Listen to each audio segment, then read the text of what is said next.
권미란의 인사이드 아웃, 오늘은 ETF 할 결심입니다. 한국투자신탁운용의 강재웅 부장입니다. 어서 오십시오. 안녕하세요. 안녕하세요.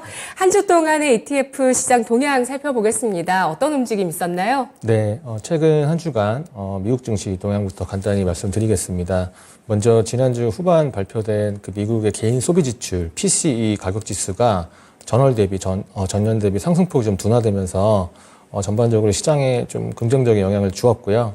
하지만 이제 에너지와 식품 가격을 제외한 근원 PCE 같은 경우는 예상치를 소폭 상회를 하면서 네. 그 금리 인상 우려를 좀 자극을 했습니다. 하지만 이제 이러한 분위기에도 이제 빅테크, 소위 이제 대형 IT 기업들의 실적들이 예상치를 좀 상회를 하면서 투자 심리 완화에 또 기여를 했었고요.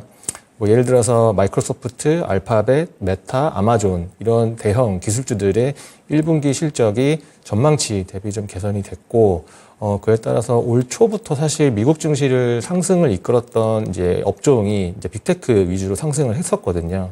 이런 지수 상승을 실적 발표로 어느 정도 좀 정당화했다, 이런 평가가 좀 나오면서 증시가 어느 정도 하방 지지력을 확보했다라는 좀 평가가 있습니다. 한편 이번 주 월요일 미국의 대형 은행인 JP모건 은행이 미국의 지방은행 퍼스트 리퍼블릭 은행에 인수한다는 소식이 좀 전해지면서 관련된 은행 좀 그런 심리가 좀 완화될 것으로 기대는 했는데, 여전히 다른 은행들도 문제가 있는 것이 아니냐라는 어떤 그 우려가 잔존을 해 있습니다. 그래서 최근 들어서도 미국의 지역 은행 주가들은 여전히 큰 폭의 약세를 좀 보이고 있는 상황입니다. 네. 국내 증시 같은 경우는 그간 증시를 견인했던 이제 2차 전지 테마가 다소 주춤한 모습을 좀 보이고 있고요.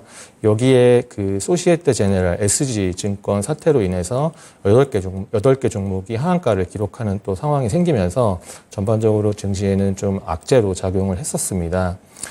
일부 국내 상장 ETF들도 이번에 문제가 됐던 종목들을 담고 있었던 케이스가 있었어요. 그래서 뒤에 설명드릴 이제 ETF들의 주간 성과에도 이러한 하한가를 기록한 종목들 때문에 좀 약세를 보인 ETF들도 있어서 좀 문제가 됐었는데, 하지만 현재 기준으로는 대부분 ETF들이 이 사태 이후에 그 보유 종목에서 이런 종목들을 많이 제외를 시켰습니다. 그래서 현재는 대부분 ETF들은 보유한 내역은 없다라는 점을 참고해 주시면 좋을 것 같고요. 그리고 현지 시간 이제 오늘 밤이죠. 이제 미국의 대형 IT 기업인 애플의 실적 발표가 예정이 되어 있습니다. 이제 실적 발표의 피날레라고 불리는 좀 빅 이벤트이긴 한데, 그간의 강도 높은 구조 조정을 통해서 어느 정도 비용 절감에 대한 좀 기대감도 좀 있었고요. 하지만 작년 4분기 애플 실적은 예상치를 하회해서 증시에 좀 부담이 됐던 경험도 있기 때문에 이번에도 사실상 예상치 상회 여부가 시장의 관심을 좀 집중시킬 것으로 좀 보이고 있고요. 또 다른 하나는 애플은 보통 1분기 실적 발표할 때 그 해에 매입할 자사주 규모도 같이 발표를 합니다. 네. 그래서 이제 이 자사주 규모가 전년 대비 증가를 하면 애플이 그만큼 올해 사업에 대한 자신감을 표현한다라고 시장에서는 평가를 하는데, 오늘 밤에 1분기 실적 발표하면서 올해 애플이 매입할 자사주 규모도 전년 대비 증가할지 여부가 관전 포인트가 될 것으로 보입니다. 그리고 이제 굉장히 큰 이벤트였죠. 지난 밤에 있었던 미국의 5월 FOMC의 기준금리 인상이 0.25% 베이비 스텝으로 시장의 예상과 좀 부합하는 결과를 나타냈습니다. 하지만 시장이 정말 기대했던 올해 안에 금리 인하 여부에 대해서는 강하게 아니라는 의견을 좀 표현을 하면서 미국 증시는 간밤에 소폭 하락을 했었고요. 또한 하지만 이제 반대로 추가 인상에 대한 포워드 가이던스도 제시는 하지 않아서 당분간 동결로 갈 가능성에 더 무게를 두는 모습이었습니다. 그에 따라서 미국 국채 금리도 지난 기준금리 인상에 있었음에도 소폭 하락하면서 장을 마감을 했었습니다. 당분간 시장은 이제 금리 인상 이벤트가 끝났기 때문에 경기 둔화 여부에 좀 더 초점을 둘 것으로 보이고요. 경기가 만약에 큰 폭으로 둔화된 것으로 나타나면, 과거 경험상 금리가 인하되더라도 경기가 둔화되면 증시는 약세를 보였던 케이스가 있었기 때문에 향후에 경기 둔화 여부에 좀 시장의 관심도 많아질 것으로 좀 보이고 있고요. 또 다른 하나는 금리가 향후에 동결로 가게 되면 달러화 약세 추세가 좀 더 연장될 것으로 시장에서는 좀 보고 있습니다. 그럴 경우 달러와 반대에 베팅하는 달러 인버스 ETF, 혹은 달러와 같이 하락의 수혜를 보는 신흥국 주식 ETF, 아니면 원달러 환율도 이제 하락할 가능성이 있기 때문에 그에 따라서 환해지 전략 ETF가 향후에 좀 더 유효할 것으로 보이고요. 마지막으로는 다음 주 발표될 미국의 CPI에 또 단기적으로는 시장에 관심이 쏠릴 것으로 보입니다. CPI가 최근에 전월 대비, 전년 대비 둔화세는 이어가고 있는데 여전히 높게 나타날 경우 연준의 긴축, 어떤 우려를 또 자극할 수 있기 때문에 단기적으로는 다음 주 CPI 발표 결과치에 주목하실 필요가 있어 보입니다. 네, 한 주간 정말 많은 재료들을 반영했고, 그리고 오늘 밤에 대망의 애플의 실적, 다음 주에 CPI 지표까지 있습니다. 주식시장은 한 주 동안 지지와 저항을 확인하는 정도 움직임이 나왔는데, 그래도 실적이 좀 시장을 살려줬고, 또 FMC도 시장의 예상대로 부합하는 수준으로 마무리가 됐습니다. 글로벌 주식 ETF 동향 살펴보겠습니다. 어떤가요? 네. 현지 시간 이번 주 월요일 종가 기준으로 자산군별 해외 ETF 수익률 현황 살펴보도록 하겠습니다. 먼저 주식형 ETF 성과 보면 상위권에 대마초 관련 ETF들이 한 주간 7% 초중반대로 가장 높은 상승세를 보였습니다. 최근에 이제 미국 의회에서 대마초 기업들의 은행 대출과 같은 금융 서비스 이용을 허가하는 법안을 발의를 했던 경우가 있었고요. 관련해서 업종의 주가가 좀 상승했었습니다. 현재 미국 대마초 관련 기업들은 현금으로만 기업 운영이 가능한 상황인데 네. 이런 대출과 같은 금융 서비스가 가능하게 되면 향후에 어떤 사업의 규모가 커질 수 있겠다라는 기대감이 있어서 이러한 ETF 성과에 반영이 된 것으로 예상이 되고요. 또 하나는 이제 빅테크 기업 실적 개선이 이어지면서 빅테크 ETF들도 상위권에 랭크가 되었고요. 마지막으로는 인도 증시가 최근에 상승세를 보이면서 인도 상장 IT 기업 주식에 투자하는 ETF도 상승폭을 확대하는 모습이었습니다. 네, 대마초에 대해서는 사실 바이든 대통령이 또 규제 완화를 공약으로 내걸기도 했었고, 네. 그리고 그 미국의 마약국에서는 대마초를 마약으로 분류하지만 주 정부별로 의료용이라든지 기호용의 대마초를 승인하고 있기 때문에 이쪽의 규제 완화가 계속되고 있다는 부분들이 또 시장의 재료가 되면서 대마초 관련 ETF가 굉장히 큰 강세를 보였습니다. 그리고 인도 IT 주식 ETF 강세였는데요. 글로벌 채권 ETF 어땠을까요? 네, 채권 ETF 중에서는 최근에 미국 채권 금리가 소폭 상승을 하면서 변동금리로 발행된 물가 연동 채권에 주로 투자하는 ETF가 한 주간 1.2%의 강세를 나타냈습니다. 네. 그 외에 강세를 보인 채권형 ETF들을 보면 주로 낮은 등급의 인컴 레벨이 높은 구조화 채권 ETF 아니면 하이힐드 채권 ETF들이 이제 상위권을 차지를 했었고요. 최근에 채권 금리가 상승을 하면서 자본 손실이 발생을 했었음에도 인컴 레벨이 워낙 높아서 이러한 손실을 어느 정도 흡수했던 그러한 전략의 ETF들이 상승세로 마감을 했던 것으로 판단이 됩니다. 네, 큰 채권 ETF의 특징을 잡기보다는 제각각 움직였다 이렇게 봐야 될까요? 네, 맞습니다. 예, 글로벌 부동산 관련 ETF 동향도 볼까요? 네. 부동산 리츠 관련 ETF들 성과를 보면 전반적으로는 양호한 성과를 좀 기록을 했었고요. 이 중에서 이제 넷리스라는 계약으로 구성된 리츠 ETF가 1.47%의 가장 높은 상승세를 보였습니다. 네. 이 넷리스는 임차인이 이제 세금이나 보험료, 관리비 같은 비용을 이제 부담을 하고 임대인은 순임대료만 수취를 하는 임대차 계약입니다. 그래서 임차인이 비용을 대신 부담을 하지만 점포 운영 시간이나 아니면 인테리어 같은 부분을 임차인 마음대로 할 수 있는 그런 계약이고요. 예를 들어서 이제 쇼핑센터 안에 있는 리테일몰이 여러 개 있는데 이런 것들이 대부분 넷리스 형태라고 보시면 될 것 같습니다. 그래서 보통 임대 기간이 길고 비용 측면에서 이제 임대인의 어떤 좀 경제적인 측면이 부각이 돼서 최근에 좀 선호가 되는 리츠로 분류가 되고 있고요. 그 외에는 글로벌 리츠에 분산 투자하는 재간접 ETF 아니면 단기 임대차 계약 위주로 구성된 리츠가 한 주간 강세를 보였습니다.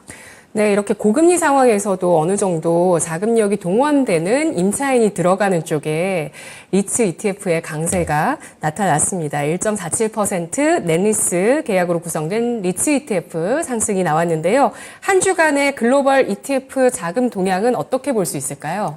네, 전체 ETF로 한 주간 유입된 금액은 대략 67억 원 정도로 굉장히 높은 규모의 순이입세를 보였습니다. 네. 최근에 대내외 어떤 매크로 이벤트 때문에 유입세가 좀 주춤했다가 지난 한 주간은 굉장히 큰 폭의 유입세를 확인이 됐고요. 특히 주식, 채권, 원자재 ETF에 자금 유입세가 좀 집중이 됐고 그중에 주식에서는 주로 대형 성장주 아니면 유틸리티, 금융업종의 순매수가 좀 집중이 되었습니다. 반면에 차익실현 성격의 이제 기술주, 에너지 ETF들은 소폭 순매도가 확인이 되어서 어떤 시장의 업종별 선호도가 좀 차별화되는 현상이 관찰되는 것으로 판단이 되고요. 채권 같은 경우는 이제 국채와 하이힐드 ETF에 대규모 순매수가 집중이 되었습니다. 사실 국채와 하이힐드는 굉장히 좀 다른 종류의 채권이고요. 국채는 굉장히 우량하지만 조금 인컴이 낮고 하이힐드는 조금 위험하지만 일드가 높은 굉장히 좀 다른 종류의 채권인데 시장에서는 이 두 ETF를 동시에 순매수하면서 소위 바벨 전략이라고 하는 그 두 개의 전략을 같이 가져가는 그런 전략을 좀 사용하는 것 같고요. 최근에 그 밖에 이제 시중금리 상승에 대출이자 증가가 우려가 커지면서 이제 부동산 니치에서는 굉장히 소폭의 순매도가 확인이 되었습니다. 네, 한 주간의 ETF 자금 동향이 FOMC를 앞두고 좀 강력하게 들어온 편입니다. 주식에 좀 더 많이 들어왔고 채권, 원자재 등에 들어왔는데요. 전체 ETF 자금 순유입 탑5, 순유출 탑5 알아볼까요? 네, 전체적으로 봤을 때 종목별 상위 순유입 탑5 말씀을 드릴게요. 먼저 대형주 지수인 S&P 500 지수 추종 ETF에 12억 달러 규모의 대규모 순매수가 확인이 되었었고요. 네. 뒤이어서 중소형주 2,000개 종목으로 구성된 ETF도 8억 5천만 달러 정도의 순매수를 보였습니다. 그래서 대형주와 중소형주의 고른 어떤 순매수가 확인이 되어서 금리 인상을 앞두고 실적 개선이 이어지면서 어떤 시장은 증시 상승에 추가적으로 어떤 베팅을 하는 모습을 알 수가 있었고요. 네. 그 외에는 이제 5위에 랭크가 된 경기 방어 업종인 유틸리티 ETF의 소폭 순매수를 보였고 채권형은 이자 레벨이 높은 하이힐드 아니면 이제 커버드콜 전략을 활용해서 연 평균 인컴 레벨이 10% 초반대인 굉장히 높은 인컴 레벨을 지급하는 인컴 ETF에도 순매수를 나타내는 모습이었습니다. 뒤이어서 순유출 상위 보시도록 하겠습니다. 투자 등급 회사채 ETF에 총 7억 달러가 넘는 순매도가 확인이 되었고요. 이제 그간의 채권 스프레드 축소가 되면서 얻었던 자본 차익을 실현하는 그런 순매도로 추정이 되고 실적 개선이 이어지면서 이제 투자 심리도 조금 완화가 됐고 이에 따라서 신용 위험이 높은 하이힐드로 어떤 채권의 종류를 갈아타려는 투자자들의 심리가 나타난 것이 아니냐라는 추측이 좀 가능합니다. 네. 그 외에는 최근에 국제유가가 이제 하락세를 지속을 하면서 에너지 업종 ETF도 순매도를 하면서 순매도에 나선 모습이었습니다. 결과적으로 이제 매수매도 동향을 살펴보면 이제 최근 실적 개선으로 이제 위험 선호 현상이 좀 강화된 모습이었고요. 또 물가 지표도 상승폭이 좀 둔화되는 모습을 좀 보였고 또 간밤에 FOMC도 예상에 부합하는 0.25% 인상으로 마무리를 하면서 이제 금리 인상 악재가 시장의 어떤 심리 둔화를 야기하지는 않는 것으로 판단이 됩니다. 네, 국제유가가 한 주 동안 좀 하락세가 두드러졌었는데 간밤에도 4% 이상 빠지면서 70달러 선 깨고 내려갔습니다. 이 60달러 선대의 어떤 이게 좀 기준 레벨이 되는 것 같아요. 결국에 네. 이렇게 되돌아오는 모습을 보였는데요. 관련한 ETF 쪽에는 순유출이 나왔지만 전체적으로는 위험자산 선호 심리를 읽을 수 있다. 네. 이렇게 평가를 해주셨는데요. 국내 상장 주식형 ETF의 성과별 탑5 종목 살펴보겠습니다. 어떤 쪽이 성과 좋았을까요? 네, 이제 가장 큰 성과를 보인 ETF는 인도 증시 상승세가 좀 지속이 되면서 인도 증시 레버리지 ETF가 상위권을 차지를 했습니다. 네. 서두에 말씀드렸듯이 달러와 약세 추세가 좀 지속이 되면서 신흥국 통화인 이제 인도 통화, 루피아 통화가 좀 강세를 보이고 있고요. 그리고 관련해서 외국인 자금도 인도 증시로 유입이 되고 있고, 그리고 최근에 이제 IMF가 세계 경제 전망 발표를 했는데 인도 경제 성장률이 올해 5.9%, 내년에 6.3%로 글로벌 국가들 중에서 가장 높은 상승세를 보일 것이라는 전망을 했습니다. 그에 따라서 인도에 대한 성장 기대감이 굉장히 좀 높아진 상황이고요. 최근에 국내 투자자들 사이에서도 인도 주식에 대한 관심은 좀 높아지고 있습니다. 지난달에만 인도 주식 관련 ETF가 총 3개가 신규 상장이 되면서 운용사들 사이에서도 이 같은 투자자들의 인도 주식 수요를 맞추려는 데 좀 주력을 하고 있고요. 그리고 이제 금리가 고점이 아니냐라는 어떤 기대감, 또 미중 무역 갈등에 따른 이제 대체 국가 수혜로 대표적인 국가가 인도와 베트남인데 네. 이러한 국가들 주식에 대한 관심도 굉장히 좀 높아지고 있습니다. 그 외에 연초부터 강세를 지속 중인 국내 이제 K-팝 엔터테인먼트 관련 ETF가 강세를 보였고요.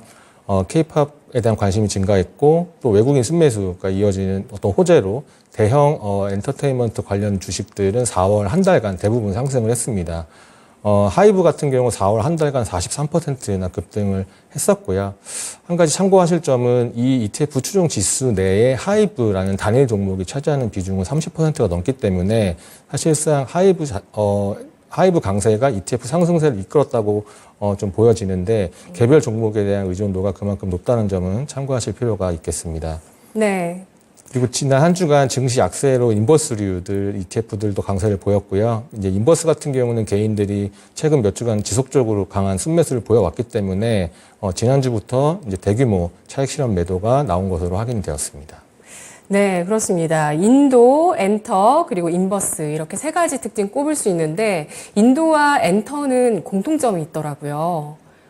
네, 지금 탈세계화라는 게 우리 경제에 많은 부담을 주고 있는데 네. 인도는 탈세계화 시대의 승자 국가로 지금 부각이 되고 있고 경제 성장률 말씀해 주셨고요. 엔터 같은 경우에는 최근에 진짜 기억에 남는 분석인데 KB증권에서 탈세계화 시대에도 세계화가 되어가는 산업으로 엔터를 네. 꼽았습니다. 네. 공감되시죠? 네, 네, 네. 예, 스트리밍 때문에 슈퍼스타 국적이 다국화되고 그러면서 우리 슈퍼스타 예, 많이 나오고 있고 이런 부분들 부각이 되고 있습니다. 엔터에 대해서도 시장의 관심 계속되고 있는데요. 자, 그러면 국내 상장 주식형 ETF 성과 바텀 5 알아볼까요? 네, 주간 성과 하위 5개 ETF도 살펴보겠습니다. 먼저 SG증권 사태 여파로 관련 종목을 담고 있던 ESG ETF가 한 주간 마이너스 11% 정도 하락세를 보였습니다. 네. 이 ETF 같은 경우는 최근 사태로 하한가를 기록한 종목 중에서 4개 종목을 좀 보유하고 있었고요. 약세를 관련해서 피하지는 못했습니다. 하지만 지난주 후반에 이 ETF 기초지수의 정기 변경일이 때마침 있었고 그 변경일에 맞춰서 리밸런싱을 진행했고 이들 4개 종목을 모두 제외하면서 현재는 이 ETF는 관련된 종목을 담고 있지는 않은 상황입니다. 네, 자 그럼 국내 상장 ETF 가운데서 수급별 동향도 살펴보겠습니다. 오늘은 개인과 은행을 준비해 주셨어요. 네. 일단 한 주간 개인 순매수 살펴보면 이제 신규 상장된 2차전지 소부장 ETF의 개인 순매수 565억 원 정도 집중이 되었고요. 네. 이에 따라서 2차전지에 대한 관심이 관련된 소부장 섹터로 좀 확산되는 모습이어서 여전한 개인들의 큰 관심을 좀 대변했다고 보고 있습니다. 5위에도 반도체 소부장 ETF가 랭크가 돼 있어서 관련된 정책적인 수혜나 아니면 낙수 효과에 대한 기대감이 반영된 것으로 판단이 되고요. 그 외에도 지수 하락에 최근에 지수가 하락하면서 반등세를 기대하는 이제 레버리지 ETF도 한 528억 원 정도 순매수 나섰고 이제 FOMC 앞두고 증시 변동성 좀 커지면서 파킹 통장 ETF로 불리는 CD 금리 투자 ETF에도 한 160억 원 정도 순매수를 좀 보였었습니다.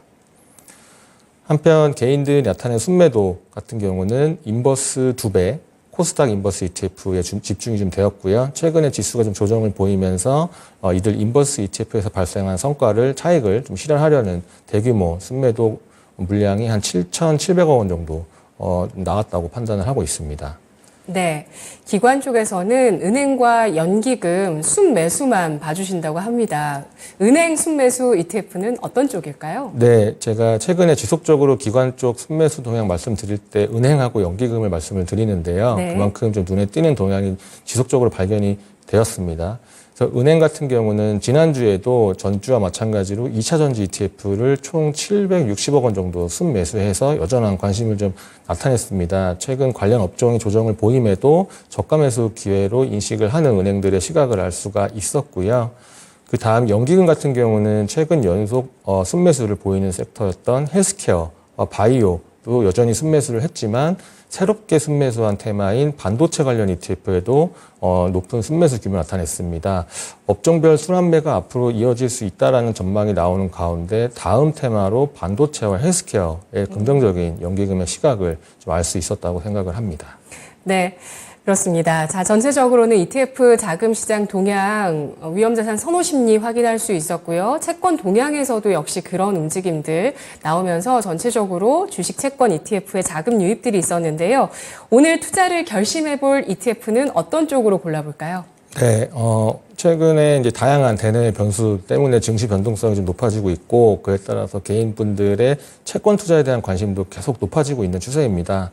국내 ETF 시장에서도 올해는 그 어느 때보다 채권 ETF의 자금 순유입세가 좀 강해지고 있고요. 연초 이후에 현재까지 한 4조 원 정도 강한 자금 유입세가 좀 있었습니다. 그에 따라서 투자 대상이 되는 채권들도 뭐 발행 주체나 등급별로 좀 다양화되는 상황이고요. 오늘은 이러한 채권 중에서도 앞서 말씀드린 해외에서 또 좀 자금 순유입이 지속되고 있는 하이힐드 채권에 대한 말씀을 좀 간단히 드리려고 합니다. 하이힐드 같은 경우는 신용등급 BB 플러스 이하의 다소 위험한 회사채를 의미를 하고요. 이렇게 낮은 신용등급 탓에 금리가 높게 발행이 돼서 채권 중에서는 고위험 고수익 채권으로 좀 분류가 됩니다. 현재 관련해서 만기 수익률은 대략 8% 초반대로 높은 일들을 지급하는 채권이고요. 이제 위험도가 높은 만큼 경기 시황이나 종목별 펀더멘탈 아니면 부도율 같은 추이가 굉장히 중요한데, 현재는 경기가 침체를 하더라도 굉장히 얕거나 마일드한 경기 침체가 있을 것이다라는 시장의 중론이 굉장히 중론이 있기 때문에 급격한 경기 침체 가능성은 좀 낮다고 보고 있고요. 네. 또 채권 가격을 결정하는 대표적인 요인이 이제 스프레드라고 하는 가상금리입니다. 이러한 가상금리도 하향세를 지속을 하면서 시장이 이 하이힐드 채권을 바라보는 시각도 굉장히 좀 긍정적인 상황이라고 말씀을 드릴 수가 있고요. 이 스프레드가 중요한 이유는 이제 채권 투자의 가장 큰 위험이 이제 부도율, 선행 지표입니다. 그래서 하이힐드 투자를 할 때 굉장히 중요하게 봐야 되는데, 준비한 차트를 보시면 이제 부도율이 움직이기 전에 스프레드가 선행해서 먼저 움직이는 점을 아실 수 있어요. 현재 하이힐드 스프레드가 하향세를 보이고 있다는 거는 부도율도 향후에 좀 하향 안정화 될 것이라는 좀 가능성을 높이고 있어서 앞으로 하이힐드 시장의 급격한 시장 변동성은 좀 낮다고 보고 있고요. 결론적으로 ETF로의 자금이 순유입되고 있고, 금리가 고점이라는 기대감도 형성되고 있고, 또 스프레드도 안정화되는 추세에 있고, 마지막으로 결정적으로 8% 초반대의 높은 이자율을 지급하고는 여러 가지를 고려하면 현재 변동성 높은 증시에서 하이힐드 채권은 인컴 투자 전략으로 굉장히 부합하는 자산으로 저희는 생각을 하고 있습니다. 국내 증시에도 굉장히 다양한 하이힐드 ETF가 상장이 돼서 현재 거래가 되고 있는데, 특히 최근에 이제 인컴 수요가 워낙 높아져서 월 배당 혹은 월 분배하는 하이힐드 채권 ETF들도 상장이 많이 이루어지고 있거든요. 그래서 관련해서 참고하시면 좋을 것 같습니다. 네, 알겠습니다. 혹시 이머징 쪽, 신흥국가 쪽 가지고 오시지 않을까라는 생각도 쭉 들으면서 했었는데, 결국에 선택, ETF를 할 결심의 선택은 하이힐드 채권 ETF였습니다. 그만큼 경기에 대한 침체 가능성이나 시스템 리스크에 대한 그 확대 가능성이 낮다고 보면서 스프레드 잘 확인을 하시면 된다고 합니다. 하이힐드 채권 ETF가 지금 투자하기 적기라는 판단 해주고 있습니다. 분석 잘 들었습니다, 부장님. 감사합니다. 고맙습니다.